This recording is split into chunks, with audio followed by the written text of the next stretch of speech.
Mimi ni wakili na balozi wa siri za Mungu.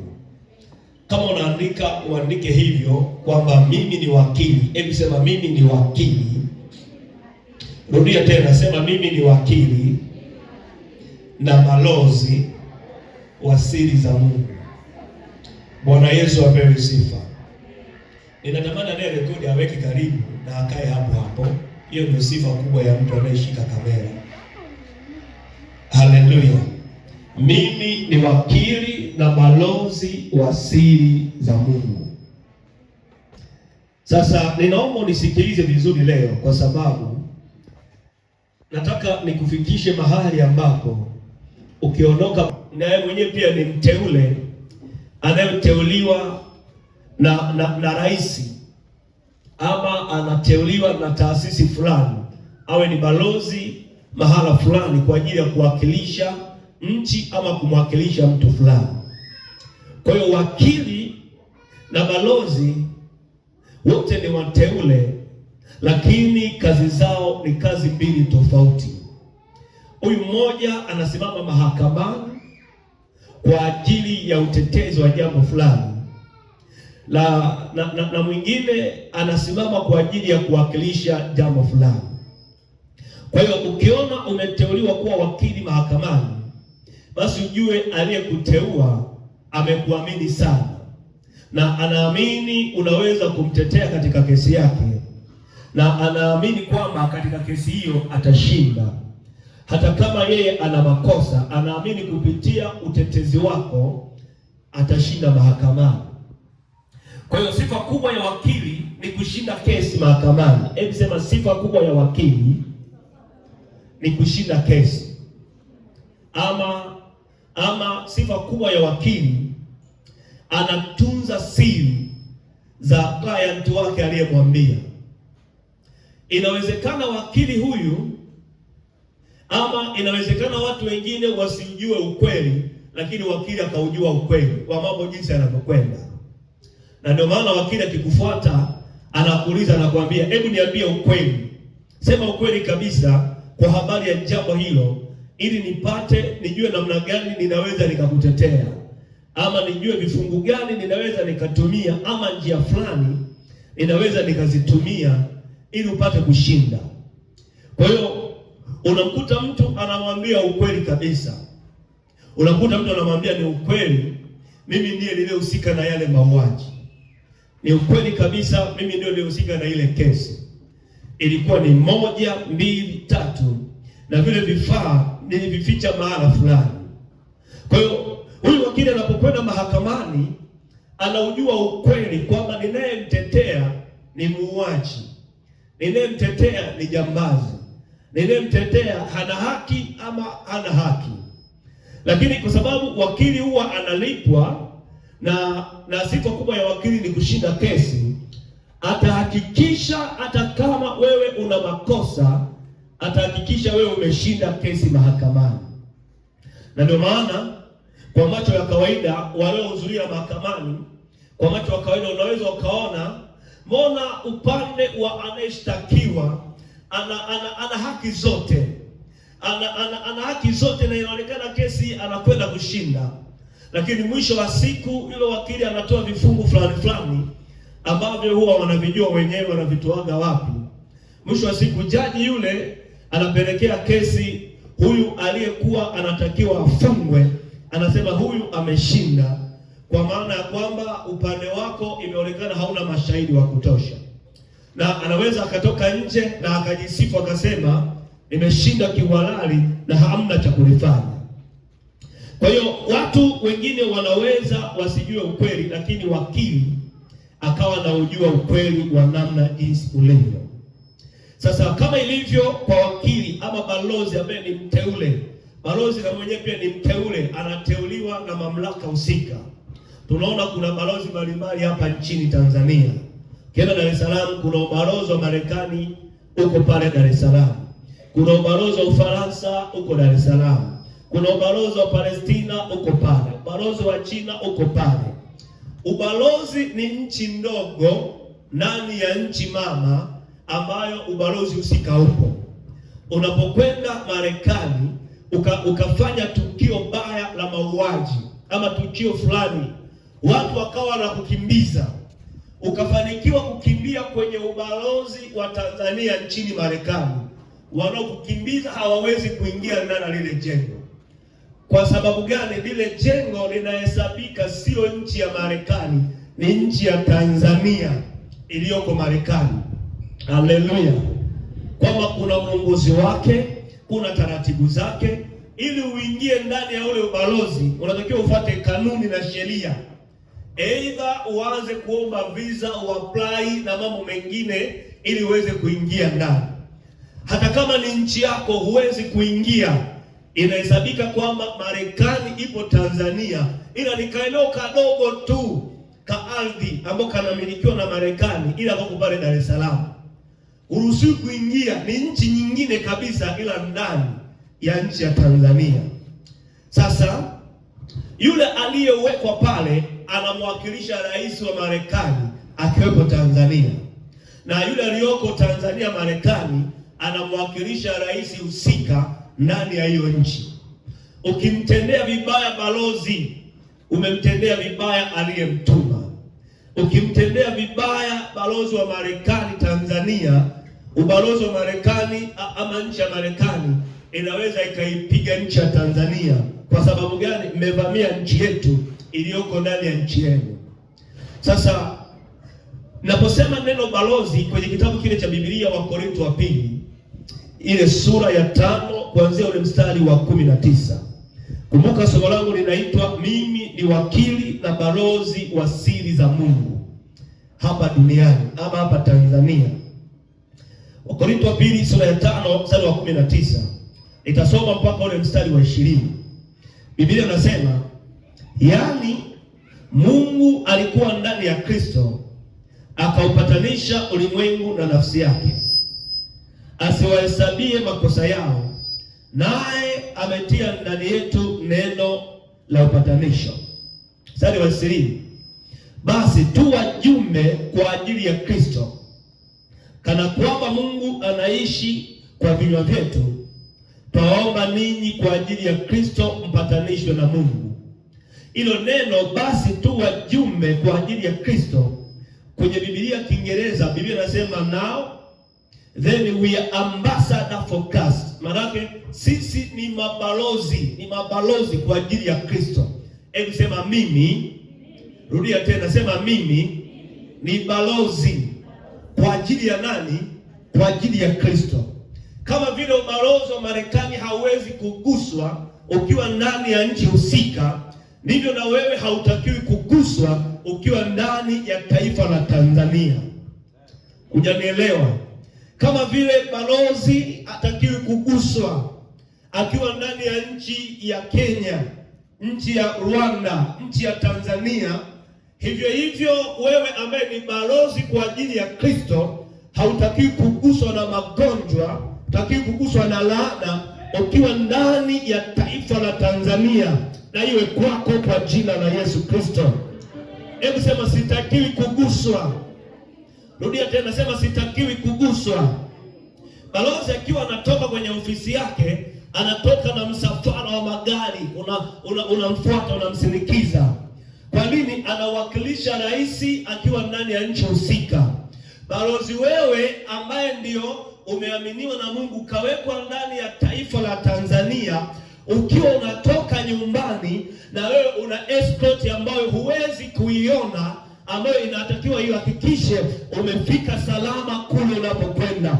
Tutaamuru leo wale waliozuia mambo hayo waachie katika jina la Yesu Kristo. Hebu sema tena amen, amen. Anasema basi tu wajumbe kwa ajili ya Kristo. Hebu sema mimi ni mjumbe ama mimi ni balozi. Ubalozi wako si kwa ajili ya watu wengine, bali ubalozi wako ni kwa ajili ya Kristo. Mungu alipowatuma watu duniani, aliwatuma mabalozi mbalimbali waende sehemu mbalimbali.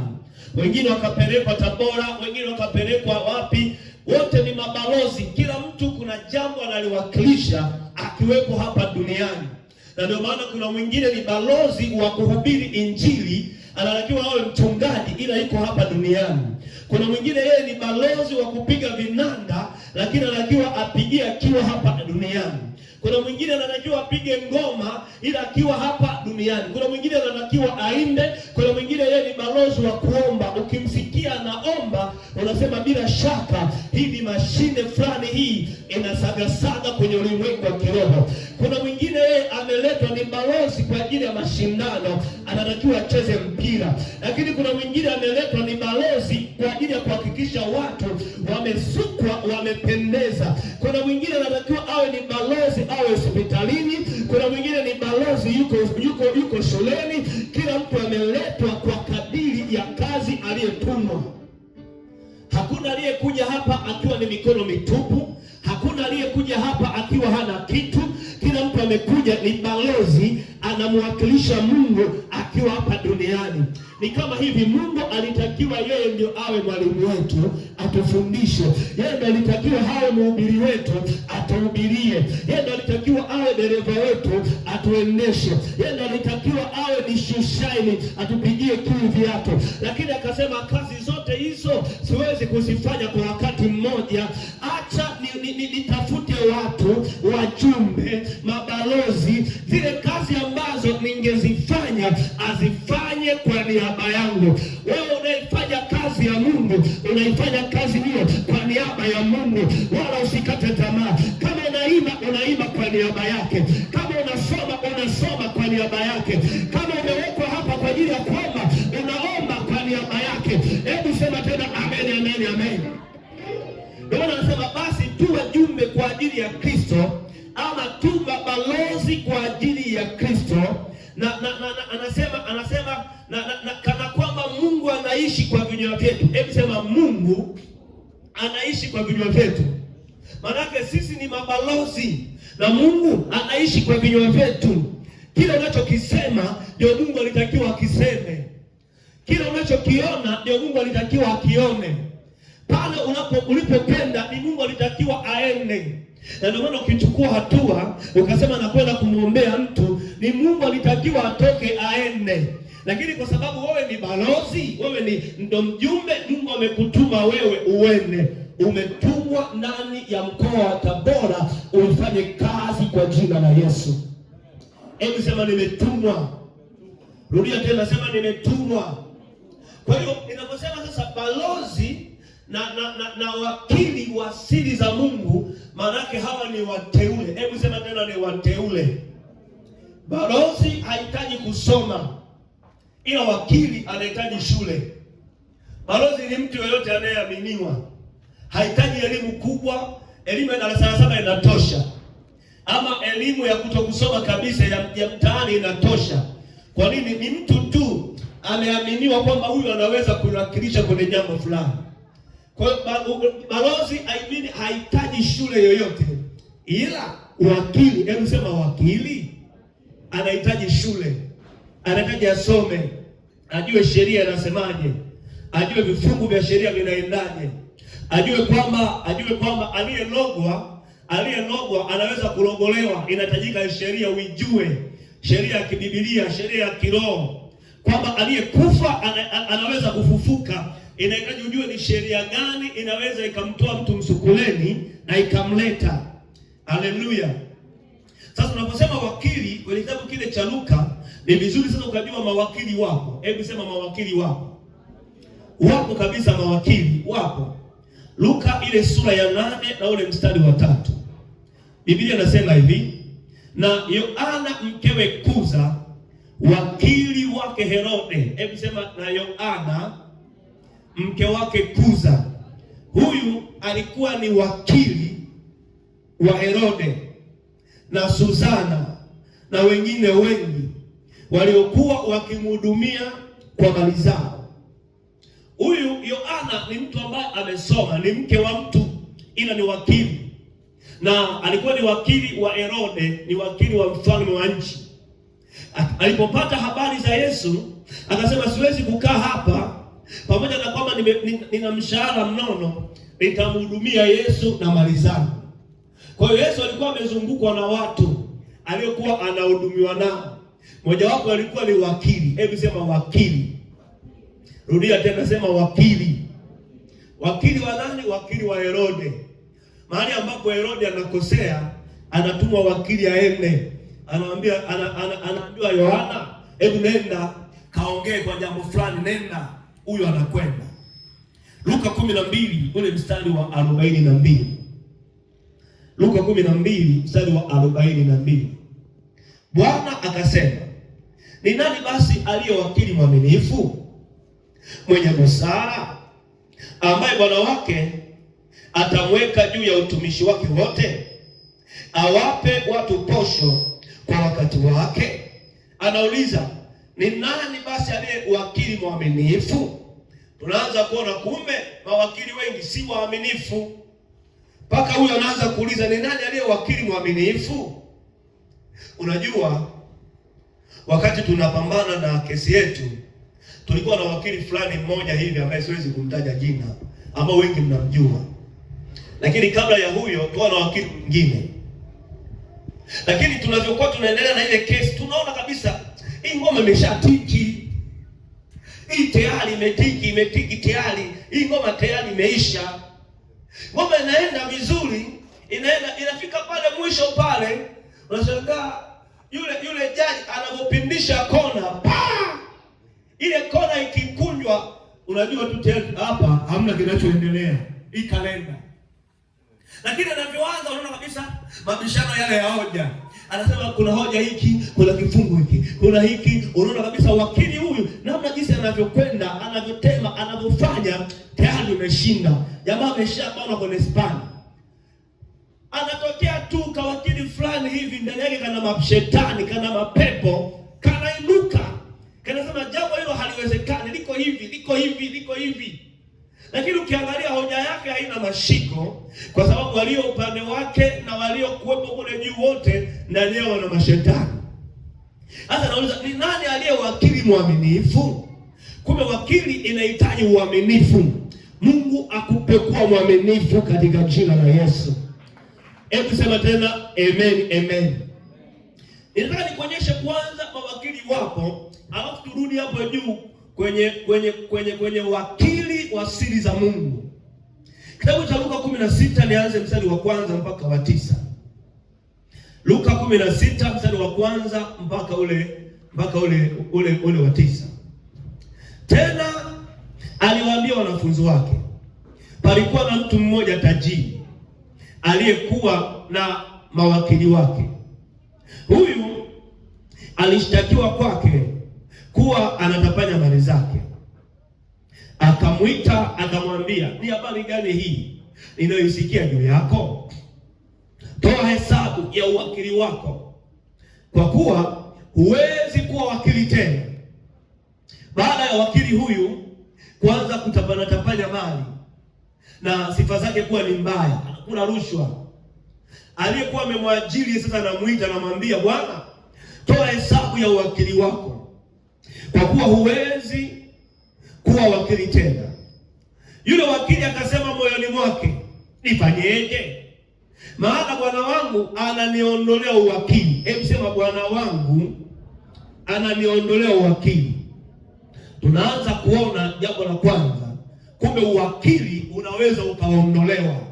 Hebu sema, uwakili unaweza ukaondolewa, na ubalozi vile vile unaweza ukaondolewa. Tuliwahi kusikia, tumeona mabalozi wengi waliondolewa ubalozi wao na wakabaki mtaani wanaitwa ni balozi fulani. Lakini rais ana mamlaka ya kulifuta hata lile jina la ubalozi. Yaani unabaki kama ulivyo, kwamba huyo alikuwa ni balozi mstaafu. Hata lile neno balozi mstaafu tunaliondoa, halipo. Unabaki mtu wa kawaida tu. Sasa huyu anawaza, sasa huyu bosi wangu akiniondolea uwakili wangu nitafanyaje kazi? Kumbe uwakili